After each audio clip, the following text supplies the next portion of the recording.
আমরা পরীক্ষা দিলে ফেল করি, আর ফেল করবোই না কেন? কারণ আমরা তো পড়ার সময় পাই না। এ দেখেন 365 দিনে 1 বছর, আর এই 1 বছরের মধ্যে 52 দিনে থাকে শুক্রবার, আর এই 52 দিন শুক্রবার যদি বাদ দে বাকি থাকে 313 দিন। এর মধ্যে শীতকাল, গ্রীষ্মকাল, বর্ষাকাল এই বাবদ বন্ধ থাকে 50 দিন, আর এই 50 দিন যদি বাদ দে বাকি থাকে 263 দিন। এর মধ্যে আমরা যদি দৈনিক 8 ঘন্টা করে ঘুমাই এ বাবদ চলে যায় 122 দিন, আর 122 দিন বাদ দিলে বাকি থাকে 140 দিন।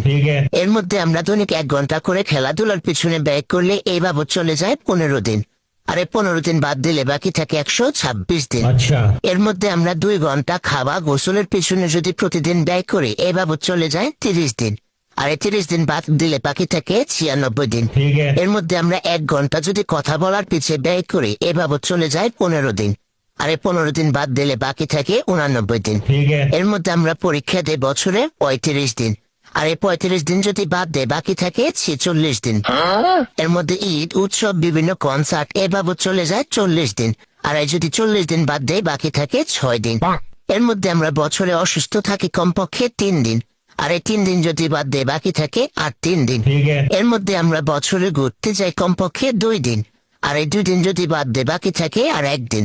এখন অনেকেই বলতে পারবেন তাহলে 1 দিন হয়তো আমাদের হাতে পড়ার সময় আছে, তাহলে জন্মদিন, এই জন্মদিন যাবে কোথায়? আর এই জন্মদিন পালন করতে চলে যায় আমাদের 1 দিন।